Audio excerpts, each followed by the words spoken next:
Selamat pagi anak-anak. Pagi ini kita akan belajar Salomo Raja Bijaksana.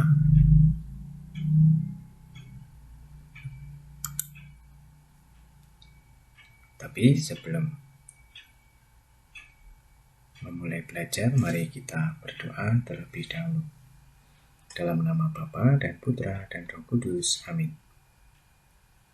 Allah Bapa yang Maha Baik, Engkau senantiasa mendampingi umat pilihan-Mu dengan penuh kebijaksanaan.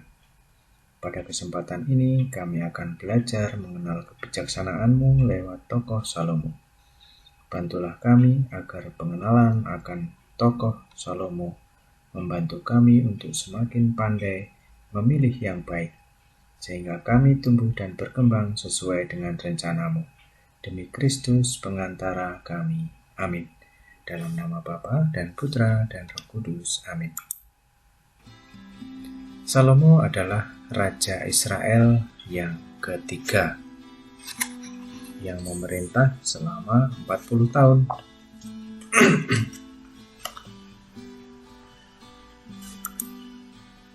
Salomo adalah putra kedua Daud dan Batseba.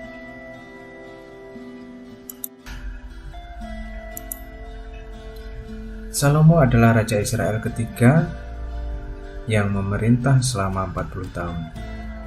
Dia adalah Raja pertama Israel yang berdasar garis keturunan. Salomo anak Raja Daud. Seperti para hakim dipilih karena mereka dikaruniai Allah suatu kekuasaan khusus. Saul, Daud, Salomo juga dipilih karena karunia khusus. Mereka adalah penguasa berdasarkan karunia. Sebelum Daud mangkat, dia memilih Salomo untuk meneruskan tonggak pemerintahannya. Meski demikian, perjalanan Salomo menuju tahta kerajaan tidaklah mulus. Adonia, anak tertua Daud, mengadakan perlawanan. Menghadapi hal ini, Salomo yang bersekutu dengan Benaya, anak Yoyada dan Yadok, tetap memperjuangkan haknya. Setelah mendapatkan nasihat lagi dari Nathan, Daud pun mengeluarkan perintah untuk mengangkat Salomo naik tahta dan mengesahkannya dengan sumpah. Pada masa mudanya, Salomo hidup saleh seperti ayahnya Daud. Dia hidup berkenan di mata Allah. Allah memberikan pilihan kepada Salomo untuk meminta apapun yang dia mau. Luar biasa, Salomo merasa mendapatkan tugas yang berat sebagai seorang raja. Maka dia meminta agar Tuhan Allah memberikan kepadanya hati yang paham atau hikmat daripada meminta kekayaan dan hal-hal yang lain.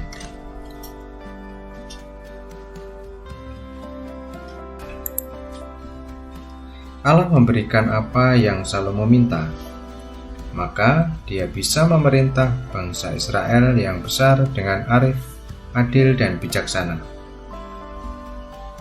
Cerita pertengkaran dua perempuan sundal mengenai bayi, mereka merupakan contoh yang luhur yang menunjukkan hikmat Salomo. Pada waktu itu masuklah dua orang perempuan sundal menghadap raja, lalu mereka berdiri di depannya. Kata perempuan yang satu, "Ya Tuanku, aku dan perempuan ini diam dalam satu rumah, dan aku melahirkan anak pada waktu dia ada di rumah itu. Kemudian pada hari ketiga sesudah aku, perempuan ini pun melahirkan anak. Kami sendirian, tidak ada orang luar bersama-sama kami dalam rumah. Hanya kami berdua saja dalam rumah. Pada waktu malam, anak perempuan ini mati karena ia menidurinya. Pada waktu tengah malam ia bangun lalu mengambil anakku dari sampingku. Sementara hambamu yang tidur, dibaringkannya anakku itu di pangkuannya. sedang anaknya yang mati itu dibaringkannya di bangkuanku. Ketika aku bangun pada waktu pagi untuk anakku, tampaklah anak itu sudah mati. Tetapi ketika aku mengamat-amati dia pada waktu pagi itu, tampaklah bukan dia anak yang kulahirkan. Kata perempuan yang lain, bukan, anakkulah yang hidup dan anakmulah yang mati.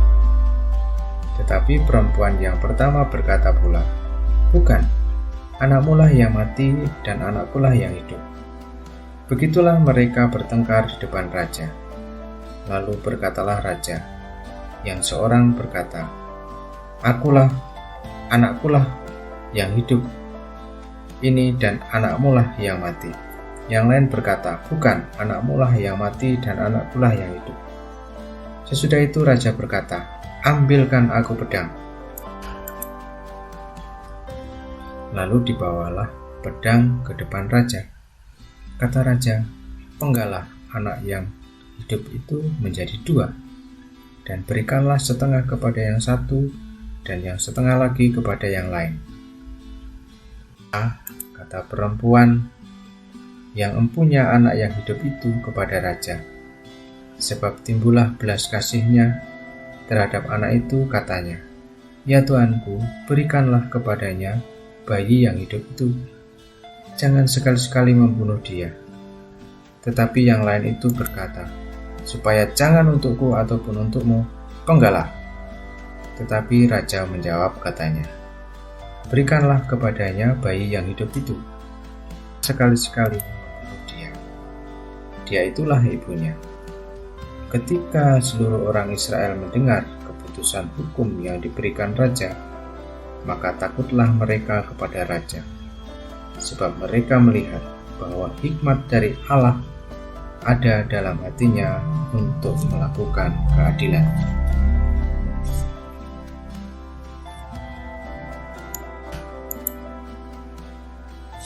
Tuhan telah mengangkat Salomo menjadi orang paling berhikmat di seluruh dunia. Tidak ada seorang pun yang lahir sebelum atau sesudah Salomo yang memiliki hikmat seperti dia. Bahkan Tuhan memberkatinya dengan harta kekayaan dan kuasa yang semakin banyak dan luas. Kebesaran hikmat yang dimiliki Salomo sangat mengagumkan, hingga membuat Ratu Negeri Seba datang ke istana Salomo untuk menemuinya. Salomo sangat cerdas dalam menjalin hubungan internasional, serta menjaga kekayaan bangsanya dan bebas dari perang. Hubungannya dengan negara-negara lain seperti Mesir dan Amon lewat perkawinan, dengan Venesia dan Arab lewat perdagangan juga terjalin dengan sangat baik. Sebagai seorang raja, Salomo berhasil menata, mengembangkan, memperluas dan menguasai daerah yang diwariskan Daud kepadanya. Ia melaksanakan peralihan damai dari perserikatan suku-suku yang menjadi ciri hidup politik sebelum Raja Daud ke suatu pemerintah pusat yang kuat. Satu-satunya cara yang dapat mempertahankan kerajaan Israel. Pada masa pemerintahannya, Salomo menetapkan perbatasan wilayah suku yang awalnya berdasarkan keturunan, kemudian diganti menjadi wilayah-wilayah administratif, 12 wilayah. Masing-masing wilayah administratif diwajibkan membayar pajak guna menjamin pengadaan dana bagi istana Raja Salomo. Pada masa pemerintahan Salomo, Bait Allah juga berhasil dibangun. Setelah 4 tahun menjadi raja, Salomo mendirikan Bait Suci di Yerusalem. Pembangunan Bait Suci itu memakan waktu 7 tahun dan mampu berdiri kokoh selama 400 tahun. Setelah Bait Suci itu selesai dibangun, Salomo mengumpulkan semua orang pilihan Tuhan. Para imam membawa tabut yang berisi ke-10 perintah Tuhan. Mereka meletakkannya di dalam ruangan khusus di Bait Suci itu. Saat itu, awan yang menyelimuti Tuhan turun atas bait suci. Orang-orang tahu bahwa Tuhan sangat dekat dengan mereka. Salomo berdoa, "Terpujilah Tuhan Allah Israel yang telah menyelesaikan dengan tangannya apa yang difirmankan kepada Daud. Ketika Daud ayahku bermaksud mendirikan bait suci bagimu, engkau berfirman, maksud itu baik, tetapi anakmu lah yang akan membangunnya. Tuhan, bait suci ini telah selesai. Biarkanlah bait suci ini menjadi tempat bagi kami untuk selalu dapat menemukanmu."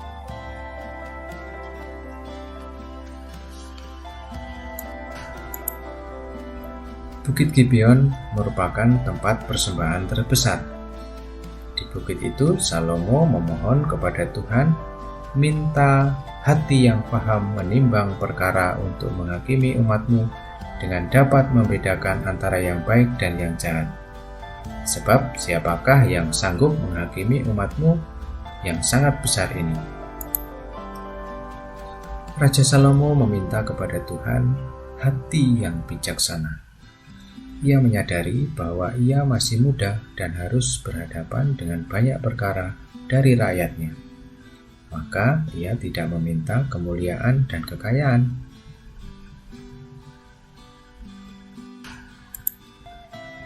Orang yang bijaksana adalah orang yang selalu mengatakan sesuatu secara benar dan tepat. Ia dapat memecahkan permasalahan yang dihadapi dengan baik dan dapat membuat orang lain menerima keputusan tanpa perlawanan.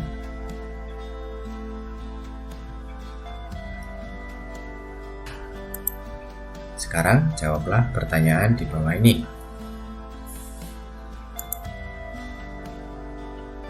Apa yang diminta Salomo pada Allah? Bagaimana cara Salomo memecahkan masalah dua ibu yang memperebutkan bayi?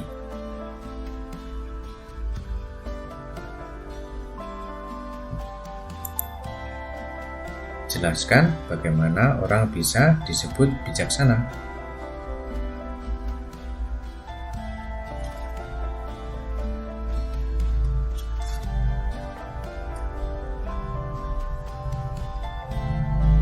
Baik, sebelum mengakhiri pelajaran kita, mari kita berdoa terlebih dahulu. Dalam nama Bapa dan Putra dan Roh Kudus, amin. Allah Bapa yang Maha Bijaksana, Kau telah memberikan kepada Raja Salomo hati yang bijaksana untuk memerintah umat pilihan-Mu. Berilah kami roh kebijaksanaan, agar kami dapat memimpin diri kami sendiri, terutama dalam mengambil keputusan bagi diri kami yang juga sesama kami, dan juga sesama kami, demi Kristus Tuhan dan pengantara kami. Amin. Dalam nama Bapa dan Putra dan Roh Kudus. Amin. Terima kasih. Tuhan memberkati.